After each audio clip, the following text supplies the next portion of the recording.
Hello, Cancer, Sun, Moon, Rising, and Venus signs. Kamusta po kayo? Sana po ay nasa mabuti kayong kalagayan. Welcome back po sa Star Tarot. At kung bago kayo dito, welcome din po kayo.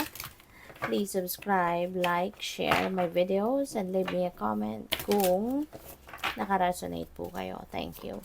So, first message ni Cancer, we have loneliness. Ayan, I know that I am never alone. Cancer. That's really beautiful na nararamdaman mo, 'di ba? Na hindi ka nag-iisa, no? Kaya yung loneliness na nararamdaman mo, maaring nabago yan kahit papaano kasi po pwedeng merong mga taong nagpaparamdam sa iyo na they are there for you even if hindi mo sila kasama 24/7 kahit hindi mo sila nakakasama personal, 'di ba? But alam mo, yung alam mong meron kang masasandalan, yung alam mo lang na meron kang matatakbuhan, yung alam mo lang na meron kang mapagsasabihan ng mga problema mo, yung alam mo lang, no, na meron kang mga mahal sa buhay or kaibigan na handang dumamay sa'yo. 'Di ba? Malaking bagay na yon, no? Maaring na-appreciate mo na ang mga yon, no? Kaya alam mo na kahit kunyari you are physically alone, 'di ba? Alam mo na sa panahon na gusto mo ng kausap, meron kang makakausap, 'di ba? At meron kang makakasama. So, good luck sa iyo. We have acceptance. I am learning to accept the things I cannot change. Wow. So, this is showing the pinapakita mo rito kung gaano ka emotionally matured. 'Di ba? Kasi naiintindihan mo na ngayon ang mga nangyayari, no, na marami, naiintindihan mo na maraming bagay sa mundo ang hindi natin maraming bagay sa mundo ang hindi natin um, hindi natin mababago, hindi natin makokontrol, hindi natin hindi natin ma-shape according to our will, 'di ba? Kasi may mga bagay or maraming bagay, 'di ba, na beyond our control. At tanging ang divine universe lang ang makakagawa nun, 'di ba? At tanggap mo na 'yon, alam mo na 'yon. So, in a sense or in a way, nasi-sense ko dito na meron din kayong acceptance na, meron kayong pag-surrender sa divine na talaga, no, bahala na kayo, divine universe, bahala na kayo, destiny, 'di ba? Na na mag-unfold, no, ng mga bagay na nakaplano according to the divine plan or according to the divine will. So, akseptado mo na yon, tanggap mo na yon. Kaya, parang, maluwag na sa loob mo, 'di ba? Natanggapin, i-embrace na kung ano yung mga nangyayari, kung ano ang kaganapan, 'di ba? Sa mundo. So, what else? We have love. And so, I commit to the practice of seeing the good in all things.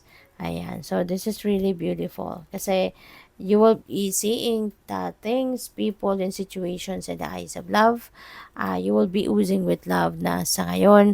At mas pipiliin mo, mas pipiliin mo na tignan ang mga bagay, tao, sitwasyon na according, no, sa pagmamahal in the eyes of love, kumbaga, 'di ba? Kaya things will, you will be starting to attract good things, good people, good situations, 'di ba?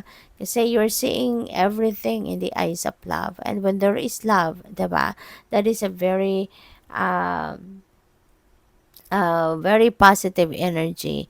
And kapag ganyan, 'di ba? It will attract all the good things, no?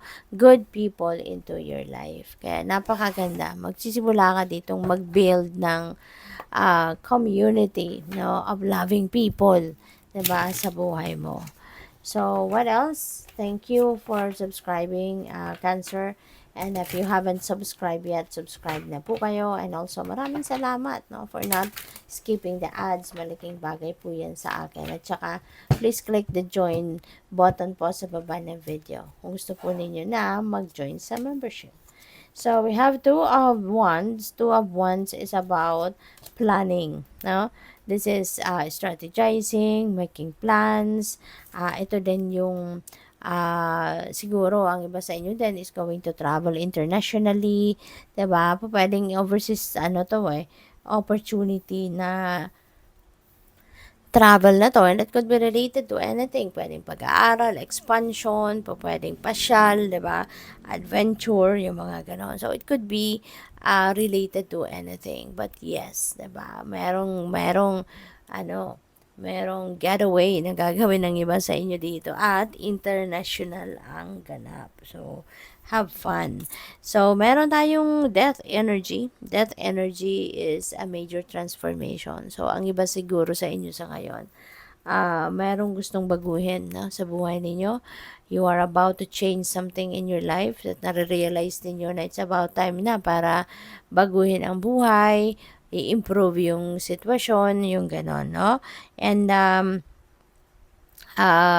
there could be a smooth transition dito kasi lagi ka namang divinely guided. Kaya maaaring maano ka din, no?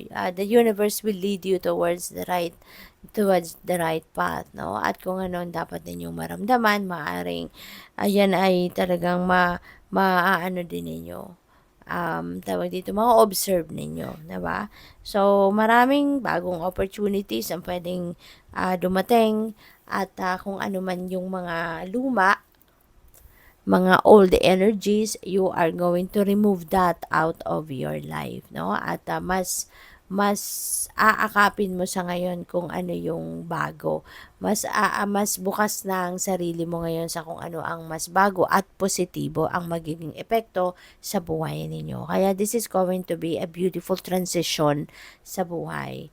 So, we also have the Five of Pentacles, pero in reverse na siya, so which is really good.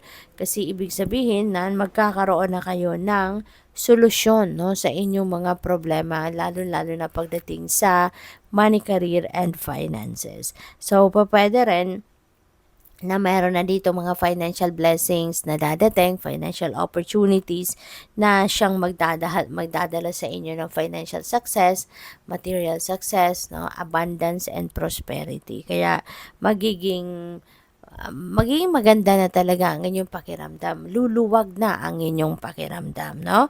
At maraming pagbabago ang pwedeng maganap kasi 'di ba kapag pera, no, sa larangan ng pera nagkaroon ng improvement, parang buong buhay mo, 'di ba? All areas of life nag-i-improve din, 'di ba? Kaya parang may domino effect ito, no? Na po pwedeng magbago, magkaroon na kayo ng kasaganaan sa pera, then all other things, no, are also going to change for the better. So, good luck. Thank you for watching. Love and light. Namaste.